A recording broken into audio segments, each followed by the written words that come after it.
सुनेंगे मुंशी प्रेमचंद की लिखित कहानी बेटों वाली विधवा का भाग 4। इससे पहले मैं इस कहानी का भाग 1, 2 और 3 अपलोड कर चुकी हूँ। जिन्होंने नहीं सुना है वे प्लेलिस्ट में जाकर सुन सकते हैं। इस कहानी में अब तक आपने सुना कि पंडित अयोध्यानाथ की विधवा फूलमती पति के गुजर जाने के बाद यह संतोष करके दुख से उबरने की कोशिश करती है कि 4 जवान बेटे, 1 बेटी और आज्ञाकारी बहुएं हैं तथा संपत्ति भी पंडित जी छोड़कर गए हैं। किंतु पति के जाते ही उनके पुत्रों और बहुओं के व्यवहार में एकाएक परिवर्तन आ जाता है और जिस फूलमती की बात को खुद पंडित जी तक न टालते थे और उनकी अनुमति के बिना कोई कार्य न होता था, अब उसी के पति के मृत्यु भोज में उसकी सलाह और इच्छा का कोई मूल्य नहीं रहा। यहाँ तक कि लड़कों ने ऐसा मृत्यु भोज किया कि उससे भी बिरादरी में नाक कट गई और उसके बाद भी उनको कोई पछतावा नहीं। पंडित जी जो नगद 20,000 रुपए छोड़ गए थे उनको चारों भाइयों ने आपस में बांट लिया और बहन कुमुद के विवाह के लिए उसमें से कोई भी 1 पाई खर्च करने को तैयार नहीं है और इसी कारण वे सब पिताजी द्वारा तय कुमुद का विवाह का रिश्ता भी तोड़ना चाहते हैं, क्योंकि उसमें 10,000 रुपए दहेज देने थे जिसे वे नहीं देना चाहते। बड़ी ही चालाकी से उन्होंने माँ के गहने भी बेच दिए और बाग भी बिचवा दिया और बहन के विवाह के बारे में किसी को कोई सुध नहीं।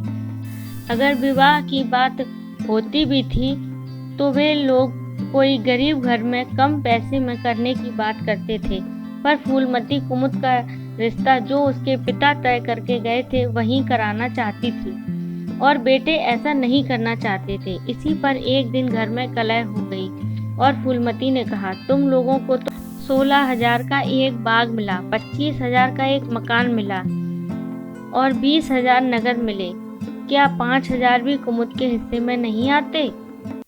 अब आगे। कामतानाथ ने नम्रता से कहा, अम्मा कुमुद आपकी लड़की है तो हमारी बहन है। आप 2-4 साल में प्रस्थान कर जाएंगी, पर हमारा और उसका बहुत दिनों तक संबंध रहेगा। तब हम यथाशक्ति कोई ऐसी बात न करेंगे जिससे उसका अमंगल हो, लेकिन हिस्से की बात कहती हो तो कुमुद का हिस्सा कुछ नहीं है।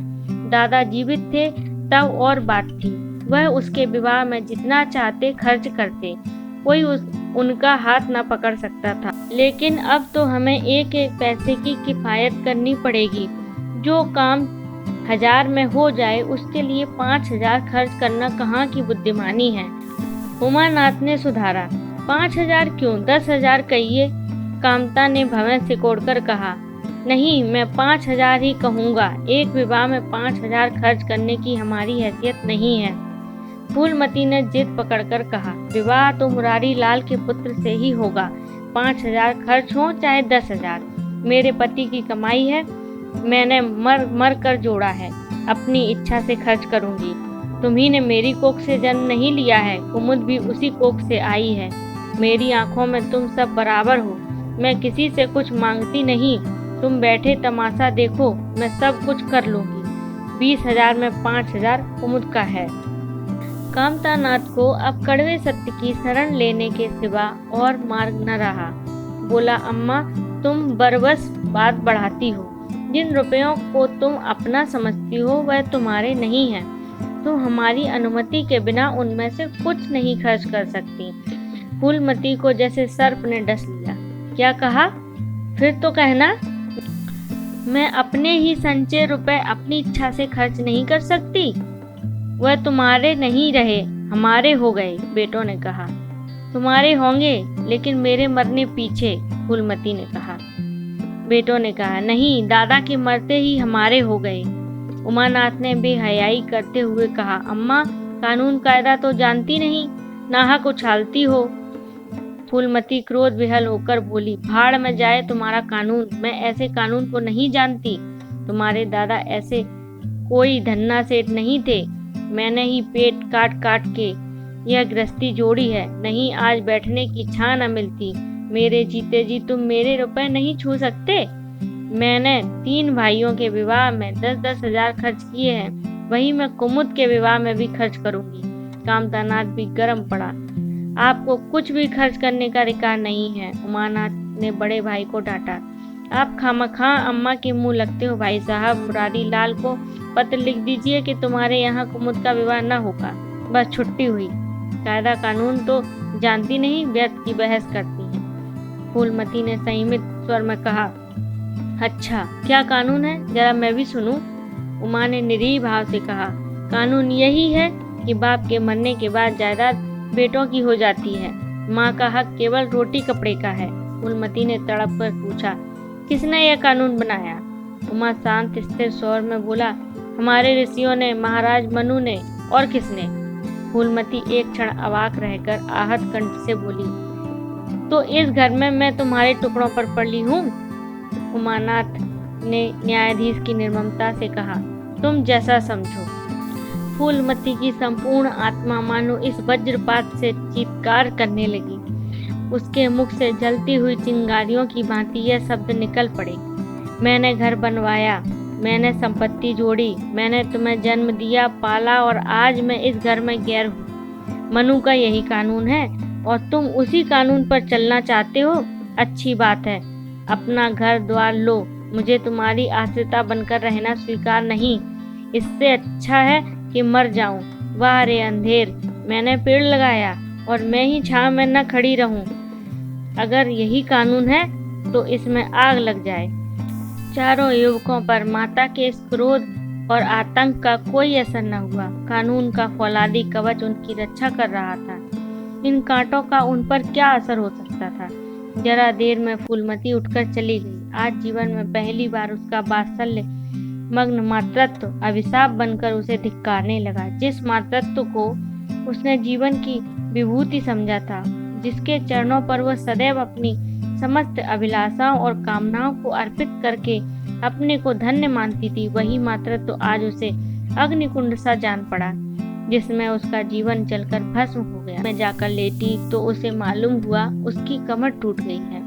पति के मरते ही अपने पेट के लड़के उसके शत्रु हो जाएंगे, उसको स्वप्न में भी अनुमान न था। जिन लड़कों को उसने अपना हृदय रक्त पिला पिला कर पाला, वही आज उसके हृदय पर यूं आघात कर रहे हैं। अब वह घर उसे कांटों की सेज हो रहा था, जहाँ उसकी कुछ कद्र नहीं, कुछ गिनती नहीं। वहाँ अनाथों की भांति पड़ी रोटियां खाए, यह उसकी अभिमानी प्रकृति के लिए असहाय था, पर उपाय ही क्या था? वह लड़कों से अलग होकर रहे भी तो नाक किसकी कटेगी? संसार उसे थूकेगा और लड़कों को थूकेगा तो क्या बदनामी तो उसी की। दुनिया यही तो कहेगी कि चार जवान बेटों के होते बुढ़िया अलग पड़ी हुई मजूरी करके पेट पाल रही है। जिन्हें उसने हमेशा नीच समझा वही उस पर अब हंसेंगे। नहीं, वह अपमान और इस अनादर से कहीं ज्यादा हृदय विदारक था। अब अपना और घर का पर्दा ढका रहने में ही कुशल है। हाँ, अब उसे अपने को नई परिस्थितियों के अनुकूल बनाना पड़ेगा। समय बदल गया है। अब तक स्वामिनी बनकर रही, अब लौंडी बनकर रहना पड़ेगा। ईश्वर की यही इच्छा है। अपने बेटियों की बातें और लातें गैरों की बातों और लातों की अपेक्षा फिर भी गनीमत हैं। वह बड़ी देर तक मुंह टापे अपनी दशा पर रोती रही। सारी रात इसी आत्मवेदना में कट गई। शरद का प्रभाव डरता डरता उषा की गोद में निकला, जैसे कोई कैदी छिपकर जेल से भाग आया हो। फूलमती अपने नियम के विरुद्ध आज तड़के ही उठी। रात भर में उसका मानसिक परिवर्तन हो चुका था। सारा घर सो रहा था, वह आंगन में झाड़ू लगा रही थी। रात भर ओस में भीगी हुई उसकी पक्की जमीन उसके नंगे पैरों में कांटों की तरह चुभ रही थी। पंडित जी उसे कभी इतने सवेरे उठने न देते थे। शीत उसके लिए बहुत हानिकारक था, पर वह दिन नहीं रहे। प्रकृति उसको भी समय के साथ बदल देने का प्रयत्न कर रही थी। झाड़ू से फुर्सत पाकर उसने आग जलाई और चावल दाल की कंकड़ियां चुनने लगी। कुछ देर में लड़के जागे, बहुएं उठीं। सभी ने बुढ़िया को सर्दी से सिकुड़ते हुए काम करते देखा, पर किसी ने यह न कहा कि अम्मा क्यों हलकान होती हो। शायद सब के सब बुढ़िया के इस मान मर्दन पर प्रसन्न थे। आज से फूलमती का यही नियम हो गया। जी तोड़ घर का काम करना और अतरंग नीति से अलग रहना। उसके मुख पर जो एक आत्मगौरव झलकता रहता था, उसकी जगह अब गहरी वेदना छाई हुई नजर आती थी। जहाँ बिजली जलती थी, वहाँ अब तेल का दिया टिमटिमा रहा था, जिसे बुझा देने के लिए हवा का एक मीठा झोंका काफी है। मुरारी लाल को इनकारी पत्र लिखकर भेज दिया गया। इसके आगे की कहानी सुनेंगे हम इसके अगले भाग 5 में। तो अब तक की कहानी आपको कैसी लगी कमेंट में ज़रूर बताइएगा।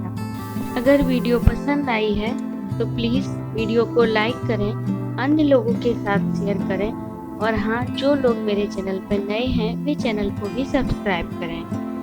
बेल आइकन को भी प्रेस करें ताकि इस तरह की अन्य वीडियोस की नोटिफिकेशन सबसे पहले आपको मिल सके। धन्यवाद।